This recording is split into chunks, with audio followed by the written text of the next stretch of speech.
Hello, everyone, and welcome to Talk West Ham. Slightly different. Normally, we have people that call in and interact with us, and we interact massively with live chat. We're still going to do half the show, which is interact with the live chat instead of people calling in. Though I've gone and got two old school Hammers Chat people with me tonight. Charlie, how you doing? I'm all right, thank you. How are you?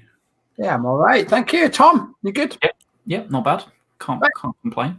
If you're watching along, if you're in the live chat, put any comments or questions in. We'll put both on the screen. Any questions will be mainly for these two because I do enough videos with Gonzo. Any comments, put them in. We'll read them out. We'll read out your comments. It's your show. And if either of us fancy discussing your topic further, we shall. Anyway, Sebastian Haller, Sebastian Haller got his debut for Ivory Coast against an animated zoo and got his first goal. Yeah, I mean, you'd expect a striker of his quality, dare I say, without trying to antagonise anybody within the first 5 minutes, a striker of his quality against sort of some of the opposition. I think they were playing against Madagascar, weren't they? So you would expect with some decent service or anyway that he was going to bully the Madagascans. I don't really know of any Madagascan footballers. I'm sorry, you're probably out there somewhere. But yeah, you would expect him to score, and thankfully he did that in 45 minutes of play. So yeah, pleased for him. Good for his confidence. Charlie, do you know any Madagascar players? Yeah, there's the lion called Alex. There's the giraffe used to be in Friends. King Julian. The penguins are great. Yeah, Sacha Baron Cohen, good. Also, Madagascar's the country they go to, not the zoo. The zoo's in New York. Anyway, it was good for him. I think it's one of those things where I think you often see a player of his standard where they're like they're just it's just a great film. Let's talk about Madagascar for you have any poo, fling it now. Smile and wave, boys. Just smile and wave. To Africa. sorry, Joe. Right, anyway, jump into the live chat. Irish Tom is jumping straight in. Do you think Diop has a long-term future at West Ham? Tom? Sorry, Charlie, go on, quickly answer your thing. I'll let you take this one first. I derailed your last one. That's right. No, but I think that's because he's too good for us, technically, to be honest with you. I think Diop at his best should be at a better club than us. He should be at a European Champions League team consistently. The problem is I think in order to get to his best, he needs to already be at one of those clubs. I don't know if being at a club like West Ham with the training facilities we have will mean he'll ever get to that level, especially when he's not consistently in the team. So long-term future, I would like it to be, but I think he's too good for it. But at the same time, he's not going to get there unless he gets in the team. So, Tommy, you compose yourself. Yes, I just keep hearing, "Oh, Maurice." Need to watch Madagascar. Like Charlie said, I think when he's at his best, I mean, Jose Mourinho wouldn't have gone publicly and said how much of a monster he was if he wasn't as good as what he was. So I think he is on his day. He's a fantastic centre half. A lot of promise. He's still young. There's still time for him to sort of come back and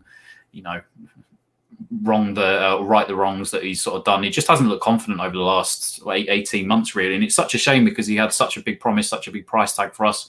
Maybe we should have cashed out on him after that first season.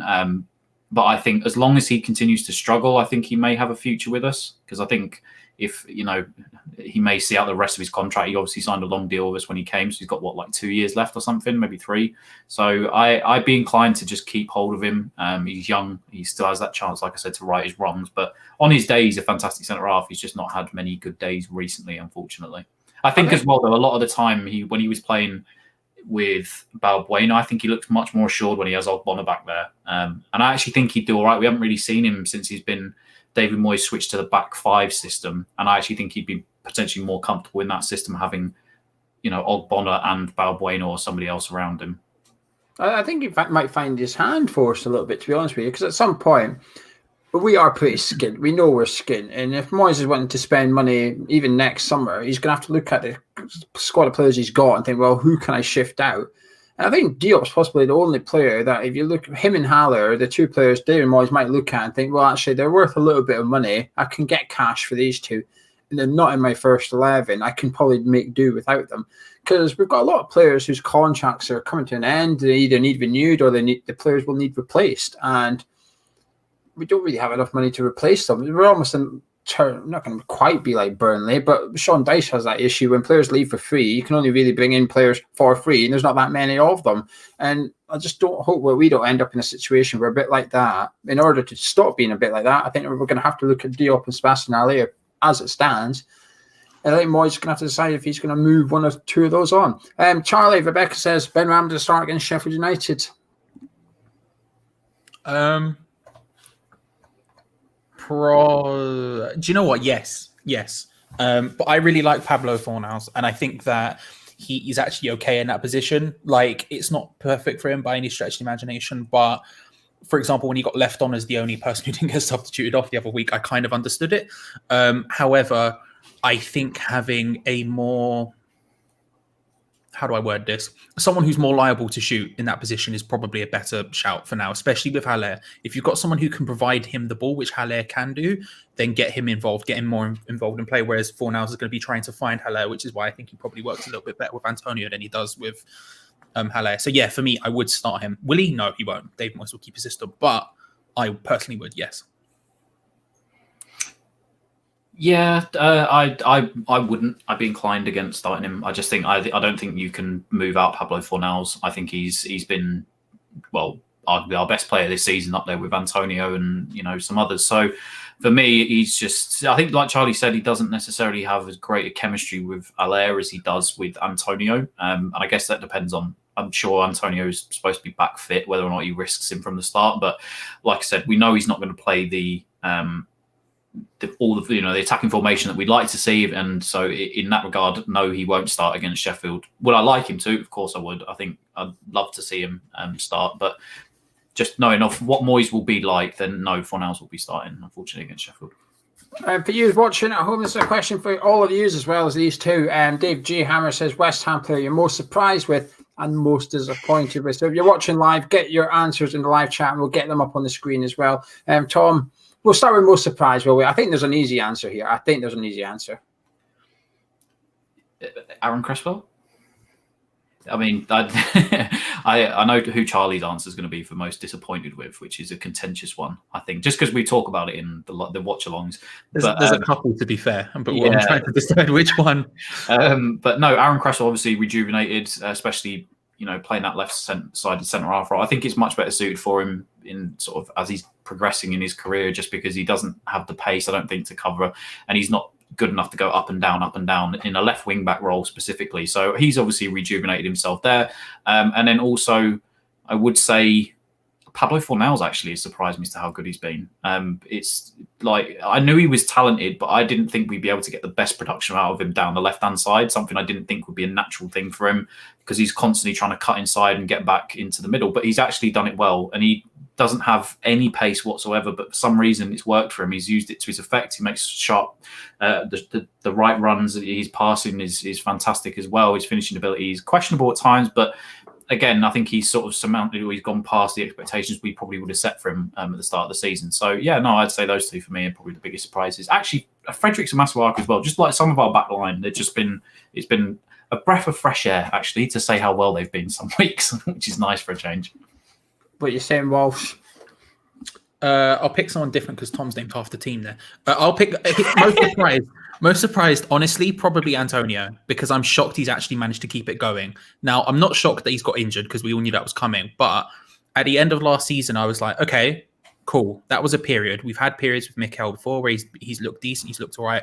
And this is more shocking for you, Gio. I know when we spoke about Antonio, when you came on the Patreon podcast, you were shocked by what I said about him there. But I think he's a striker. Like, anywhere else on the pitch, I think he's just wasted at this point. I think he just has it in him, and I'm shocked that I'm shocked I'm saying that I'm verging on liking a footballer called Mikel Antonio, because Jesus Christ. But I'm shocked he's managed to carry it on, because I really did think, I hoped that it would carry on, but I had no inkling that it would. And so the fact that he's come in and sort of carried on where he was is a shock to me, because he's never really done that before. And don't forget as well, like Aaron Cresswell's like 6th or 7th most created chances in the league, 3 assists already, and he's playing at left-sided centre half. Like, that's mental, really. The fact that he's still being able to get up forward somewhat, it makes what he's doing quite actually remarkable, really, realistically, where he's playing and what he's doing in terms of chances created. I think I'm most surprised with Fredericks, to be honest. I've always thought Fredericks was a decent player. I've always defended him. I've never wanted to see him sold. I don't think he was at it last season or that, but my standard of Cresswell's never come down that low. Whereas Fredericks, I was hoping he would leave in the summer. To be honest, I was dreading. When we almost had. We started the season, Frederick started playing really well, and I thought he started the season fantastic. You speak about chances created. If you do from open play only, Ryan Fredericks is like third or fourth in the league. Grealish is top, and then you've got Harrison of Leeds up there. Fredericks is top 5. He's ahead of Creswell. If you take away set pieces, because Creswell's is boosted by free kicks and corners, Fredericks didn't have that, and I thought he was honestly awful. And I was a bit worried that his form would see us not sign a right back. So in a way, I do think his injury is a blessing in disguise because we've gone and signed Sofal, so we've got adequate cover there. Because I was a bit worried at only having Fredericks and Johnson. Because this makes me nervous. We'll go to the live chat now. A couple of people putting in their ones. Mark Alexander surprised by Balbuena and disappointed by Sebastian Allaire. Rebecca says that Creswell's been the most surprising player. He's honestly like a different player. And then Chris said he's most surprised by Creswell, most disappointed with Sebastian Allaire. Jeffrey, Masuaku, and Mark Noble. Bit harsh on Noble, that one, I think. Who's your most disappointed ones? Charlie. How spicy do I go, Tom? Oh, he did full spice because I know Declan Rice. My God, my man has been not that great since the restart. I'm just putting it out there. Hang on a minute. Before Charlie, I've had to deal with this every week in the watch. Before Charlie goes on with his opinion, can you drop a like on the video now? Because I think it's going to go downhill in a couple of minutes. But Walsh, there's a lot of pressure on you here. Take it away. Make a good argument. Look, he's been fine. You know something? I get what he's saying. I get what Charlie's saying. When I did my player ratings the other day, I gave Rice a 7, and there was no hesitation. I thought he's not better than that, and I don't think he's been bad. He's been good, but it's because you almost have an expectancy of Declan Rice being man match every single game, and some games he's been poor. He has had some poor games this season. He's had more poor games this season than last season already, and we're only 8 games in my opinion. If I wanted to be really harsh, I think scoring that goal is the worst thing that ever happened to him. Because since he's done that, he's getting so far forward, he's taking too long on the ball, he's dilly-dallying, he's taking shots from wild angles, and I'm like, that's not you. The Chelsea thing, really, I say. That's potentially true as well. I think I'm being harsh when I say that, don't get me wrong. But I'm only disappointed by him in what Gio's just said, that I expect him to be better than he has been. Whereas if you average out the course of the season, I'm like, yeah, he's been fine. It doesn't make him bad. It doesn't mean he's playing bad. No. It just means that we expected him to be like Hammer of the Year. Yeah. Running away with it, if you like. But if you had to vote for it now, I don't think... Some people would vote for him, but I don't think he would get as many... It's his own fault, really. He's like... Victim because of last season, he's put the expectancy of him so high. I mean, he's still one of our better players. He still is probably our best player. It's a new role for him as well this season. It's a completely different role for him. He's having to learn it, and I think he's doing quite well considering he's learning it. I get what you're saying, Charlie. I don't agree with you. In terms, that's not my most disappointing player, but I do get what you're trying to say. Tom? I don't know. It feels weird because there's really not many that I feel disappointed in this season. So I guess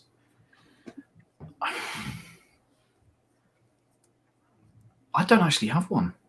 I look at it. There's not really anybody that's majorly and people go, well, what about Allaire or whatnot?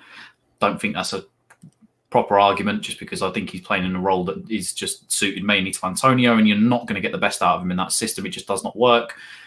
Bowen maybe, but then again, he's still chipped in with a few goals in wins and stuff like that, so he's not been like disappointed. Nobody is sticking out to me as a disappointment so far this season. Bowen was the other one I was thinking about, because the thing is with Haller is I'm disappointed it's not working out for him, but he's not the disappointment in my mind. Like, I look at it and I don't really blame him for the situation. I think he could there's certain things he could improve in his game or whatever, but I look at it and I think that's just the way it is. Bowen's the other one I did consider, because I'm just like, again, and it's not he's been bad this season. It's just he's nowhere near as good as he was last season. And again, but the reason I didn't pick him because I didn't really expect him to maintain that lightning form that made him so good. I think we were going to see dips. I think when a player first comes in, you see that sort of Jesus. You see it with youth players as well. When youth players first come in, they play like above themselves and then they sort of lower back down into a sort of medium. And I think that's kind of what we're seeing by Bowen, where some games he's brilliant and some games he's just not there. But yeah. No, I genuinely like.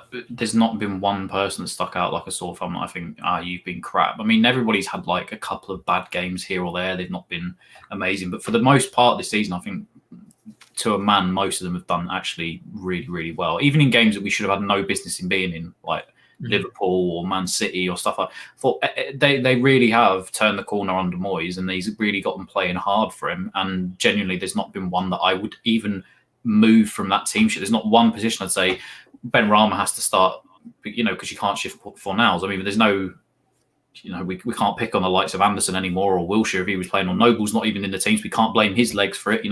Rice and Souček in the middle of the field, or I think just the energy that they bring, they're incredible. Like, for me, there's not one person that's disappointed me so far this season. The real Randy Jackson says surprises Balbuena and he's disappointed by Issa Diop. My disappointment is Felipe Anderson. I know he's not with us, but even at Porto, he's not even getting off the bench now. He's been there a month and he's already managed to seemingly piss off everybody in the management team, so much so they can't even get onto the pitch. At West Ham, I thought it was like an all-time low for Felipe, where we weren't bringing him on. When we did, he was only getting a few minutes and stuff. He's somehow gone backwards at Porto. He's got worse than he left. We were hoping he would go there, become decent, and we'd either get a player back with confidence or a player back that was worth a little bit of money. We're getting a player back now that nobody is going to want to touch at this rate. And we've got to pay him $100,000 a week for the privilege. So it's just... It's not a good scenario that we've got with Felipe. David G there makes a good point. There you go. Disappointed by Moyes' substitutions. That's my disappointment.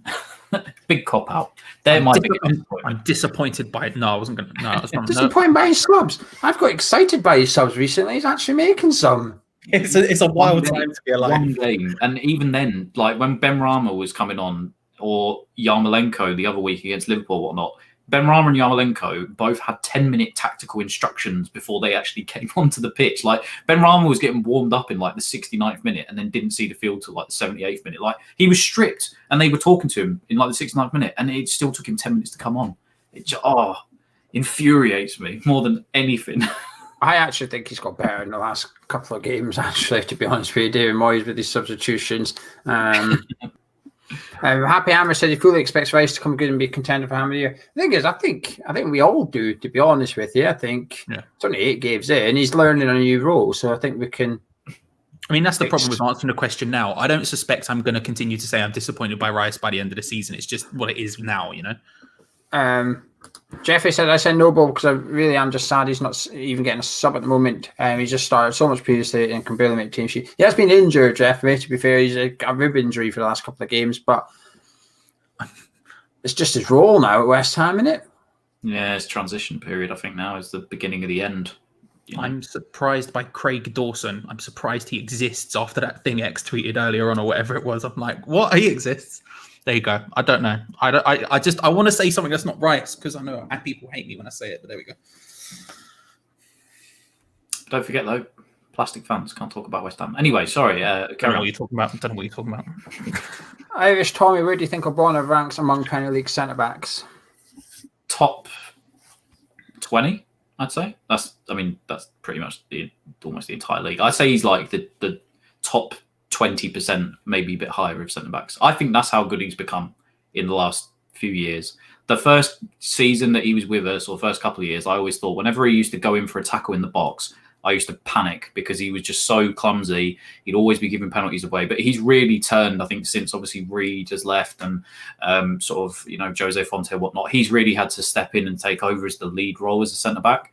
And I think if it wasn't the likes of Declan Rice there, or I'd put him in the category of leadership that should be in contention for the captaincy. Like that's how much I rate him as a leader and as a defender. I don't think he's as good as any of. I would argue like he's better for me than Eric Garcia at Man City, who's starting for them. But again, I know they have certain injuries. Arsenal, I think he walks into their back line next to Gabriel.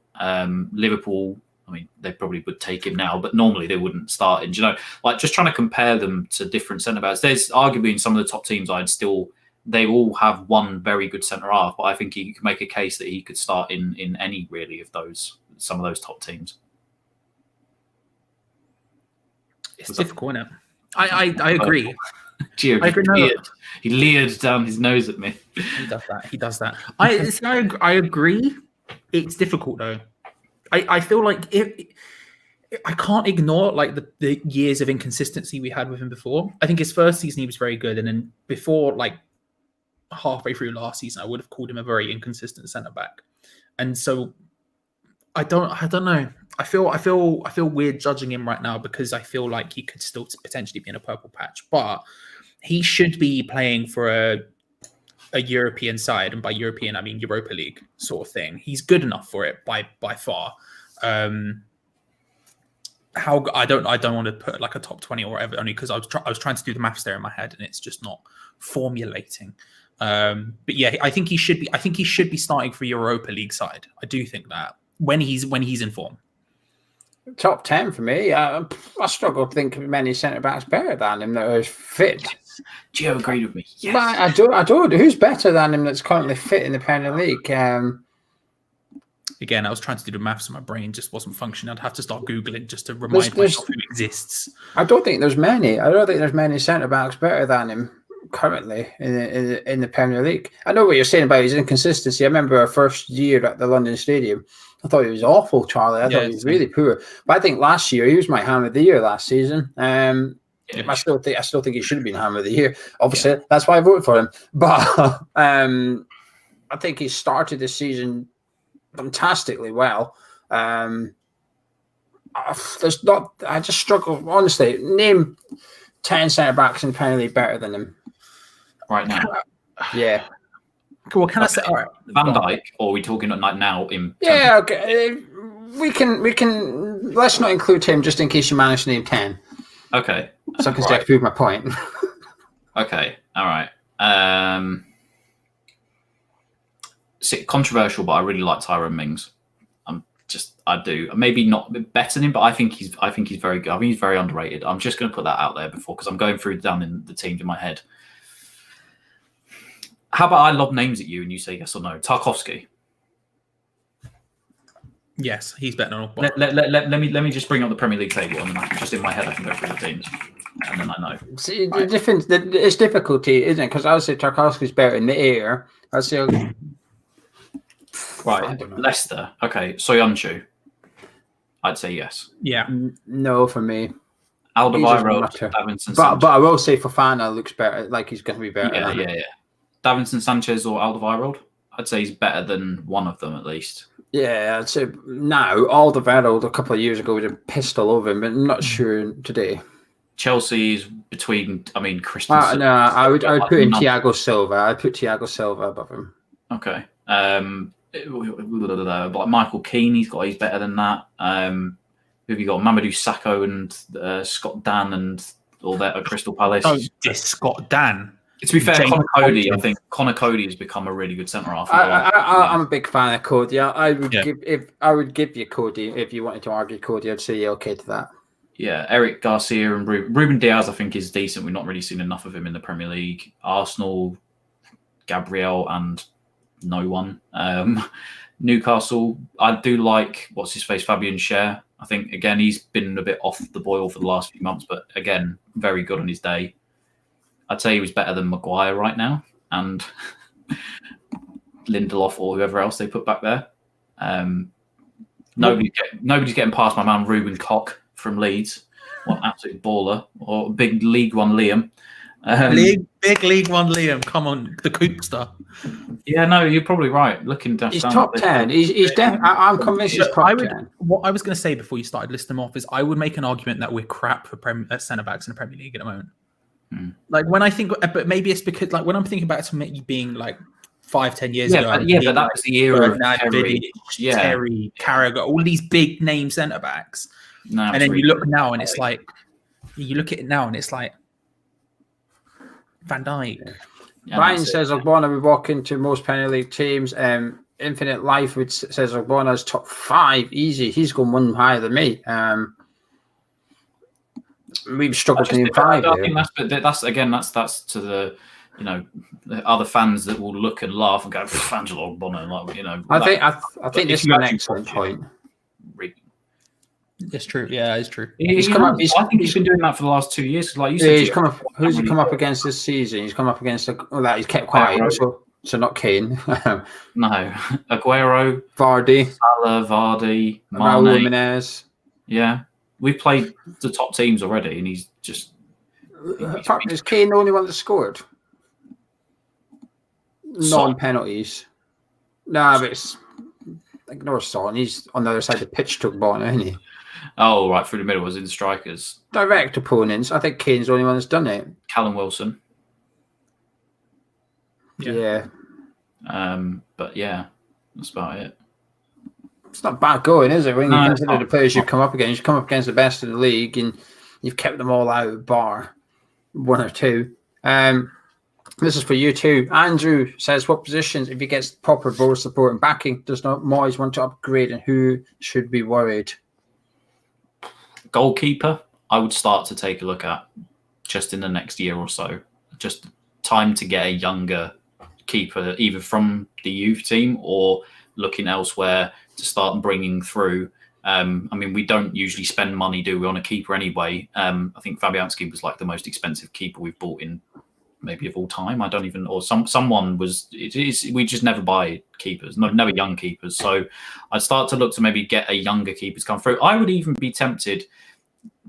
This is going to sound dumb, but the likes of potentially Pope or Dean Henderson or someone like that, that's the kind of player I would like to go and get. I know it's stupid money, but somebody that can be your number one for 10 years if you keep hold of them is what I would like to see. I loved it when Jack Butland, before he turned into just an absolute horror show, it was somebody I really wanted when they got relegated first, but they wanted a stupid fee at the time, and it was a bit, I guess, off. But now I look at that team, and if he wants to keep these players around, I don't really see him maneuvering too many pieces. If that's the tip, I don't think anybody really has to be scared.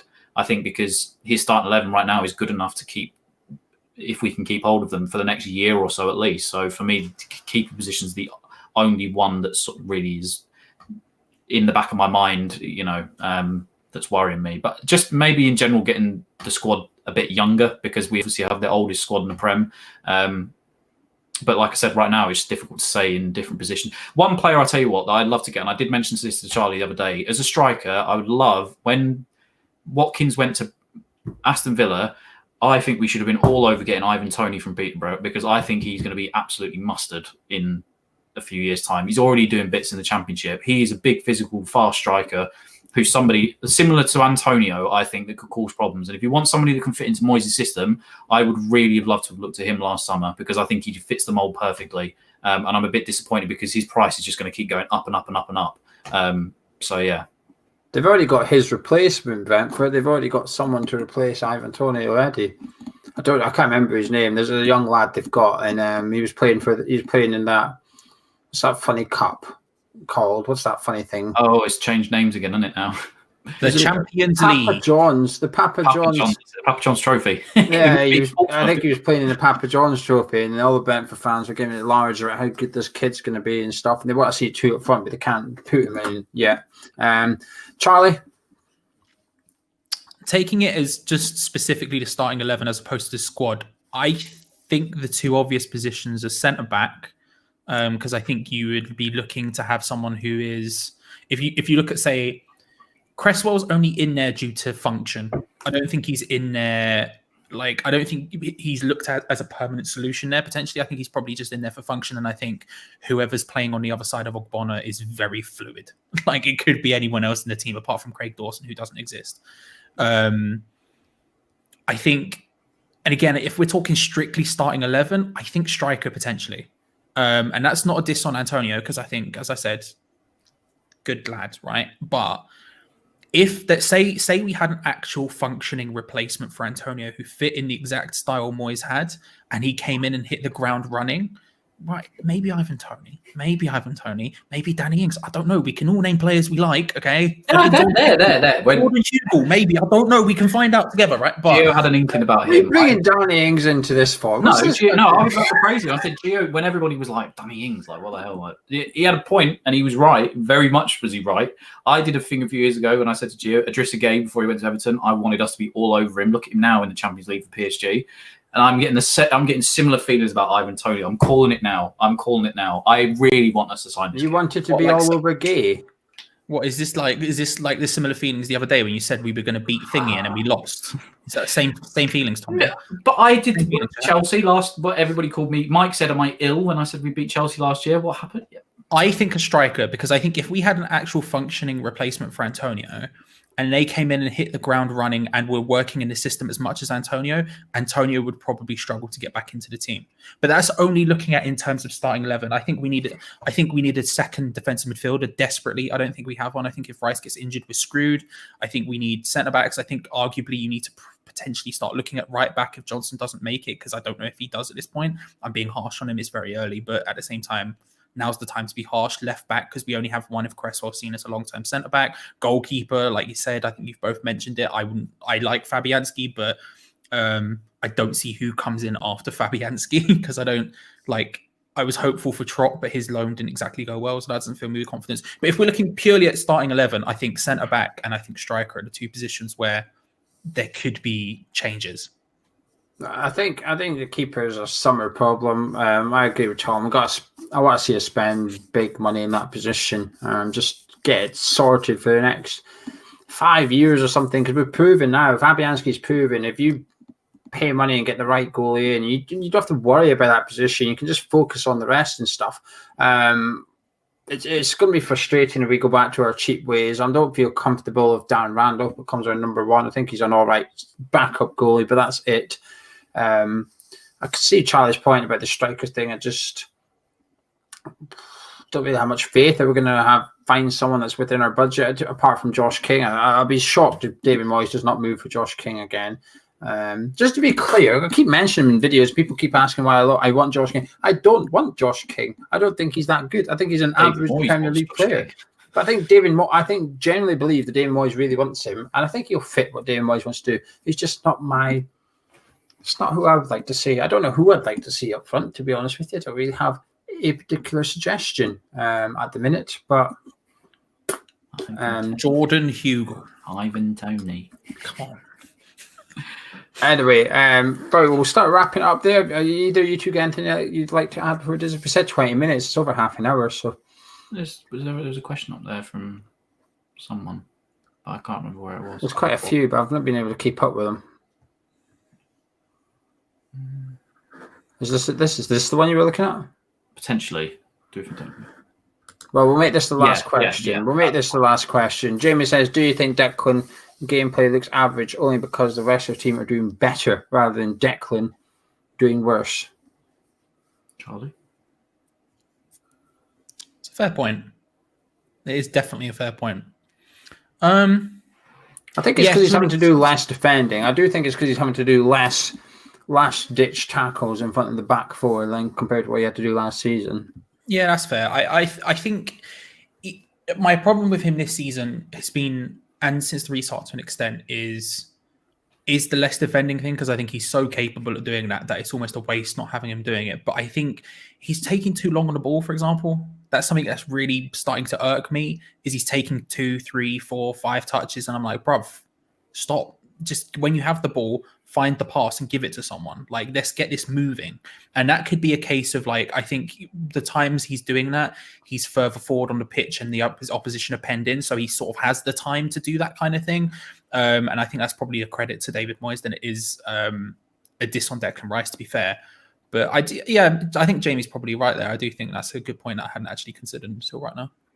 I would say as well, though, I do think I get what you're saying about maybe dallying on the ball for a little bit of time, but I still remember when was it, New Year's Day or whatnot, when Moyes back was his first game for Bournemouth. I still remember that left-footed, just what am I thinking? Why can't I think of the long pass, the crossfield? Yeah, diag. the diag. There we go. I couldn't think of the diag. The diag. I know what you're talking about. The diag. His passing ability is very underrated as well, but like you said, I think is it a case of him trying to do too much potentially in the midfield for that? And I think he has a running mate, I think, in Souček that actually fits perfectly, just for the amount of the engines that they both have. And I think actually Jamie's got a point. I didn't really necessarily think about it, but I think the overall team, as Jamie's put it, is doing better. Therefore, he's not standing out like a sore thumb. But I still think he's putting in 7, 8 out of 10 performances every single week. It's just like we said, maybe as Jamie says,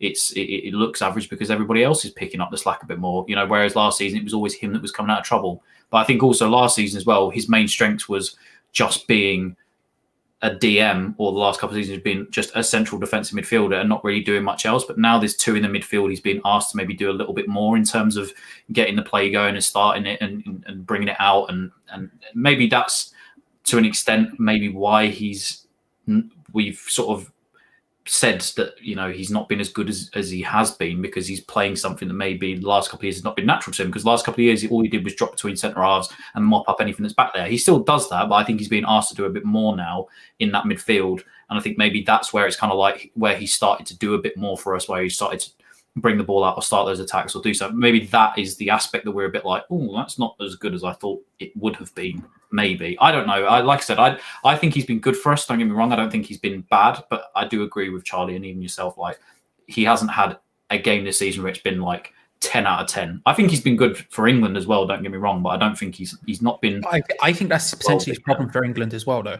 I think whenever I've looked at him for England, and I think this is where opposition fans have an opinion on Declan Rice that doesn't chime in with the rest of us, and I think that's because they see him playing against teams where England are expected to completely dominate possession and can dominate teams. And that's not where I think Declan Rice is at his best. I think Declan Rice is at his best when he is acting as almost an auxiliary centre-back ahead of the people, because he's so good defensively. He's so good at getting those last-ditch tackles and then playing the ball. And I think when we talk about that wonderful Diag, that was also under pressure, and that was quickly done. And I think that's the problem with him for England, is potentially that people don't see the best of his performances there because they don't see him against teams where he is that last-ditch guy in the centre of midfield. But that's the argument for England. Why you put him in the tournament setting, he's going to look 10 times better, because all of a sudden we're going to be facing big teams and he's going to have to pull out those performances, and he has the ability to do that. But this is the issue, is that the argument that people have when he plays for England is the opposition fans, when I see his name, is always trending on Twitter after England have played a game, because they're like, oh, look at him sideways.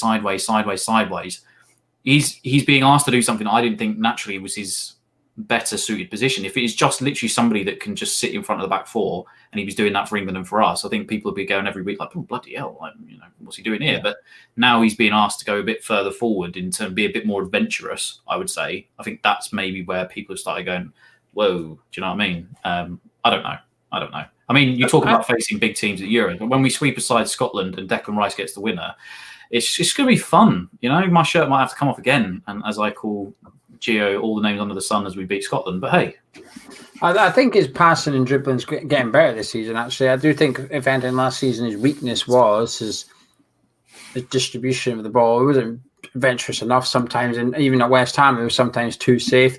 You kept giving it to Noble would give it back to him. It was a bit frustrating. I do think we're also playing a lot deeper now as a team. I think last season we still had Pellegrini for the first half of it, and I think we're playing further up the field, which meant that teams could counter-attack us a lot more easier, and therefore Declan had to be the sort of last man standing before they were running our defence, if you like. Now, when we concede possession, we tend to get back in numbers pretty quickly, so there's not that much room to venture into.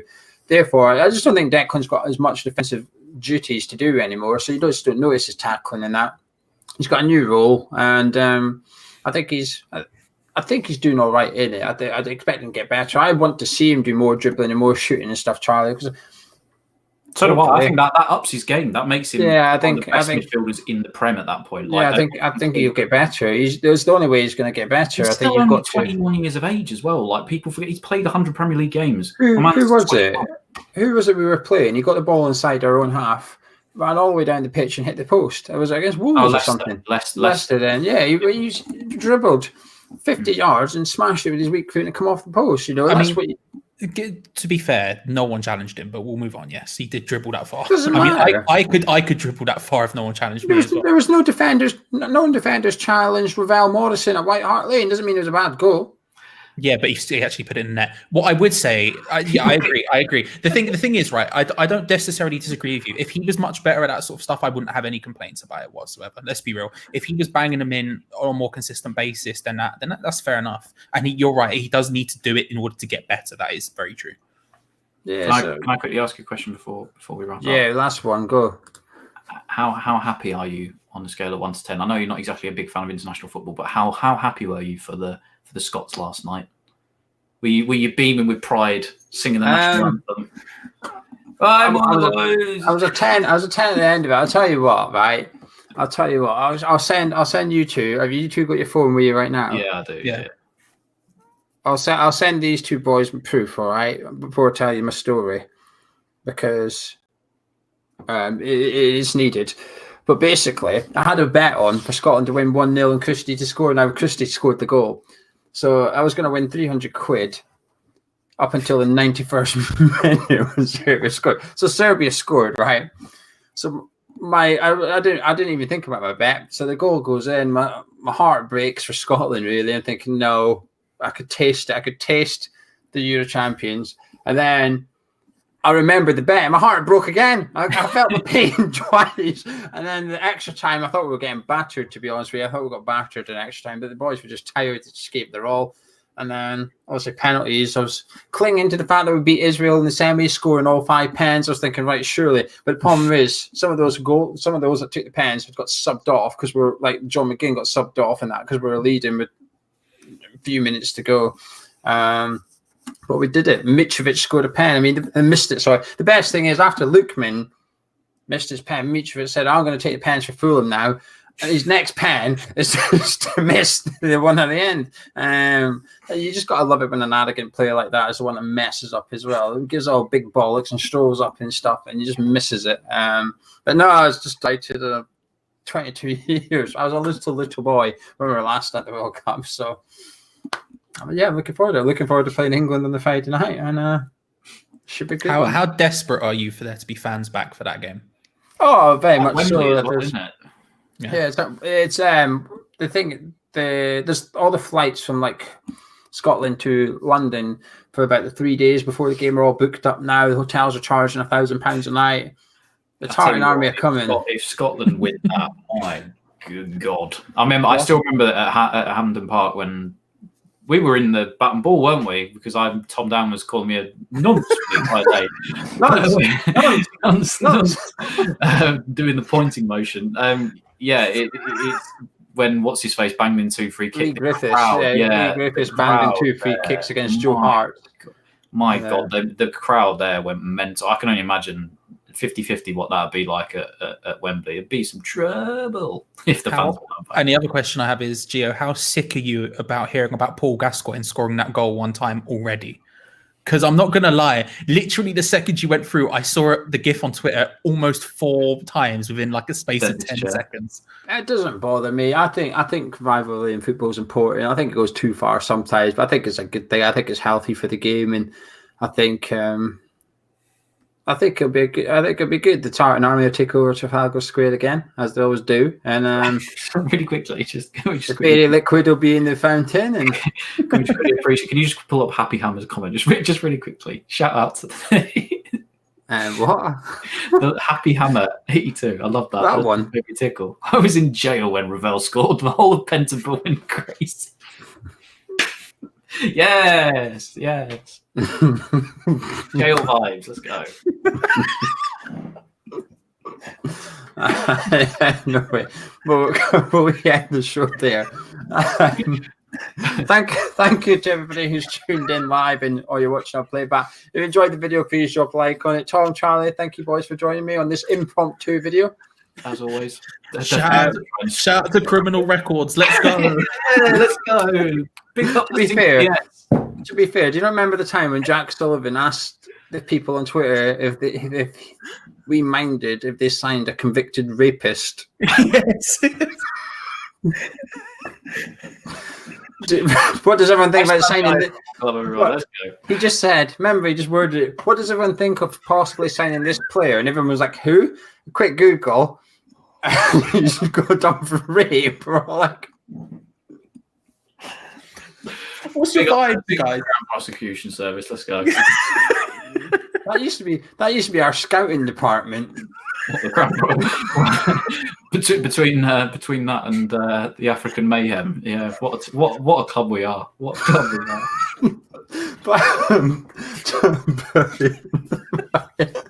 At least we've got one scout. We'll laugh about it now. I'll tell you what, it's possibly better than just asking Twitter if it's all right with signing a rapist.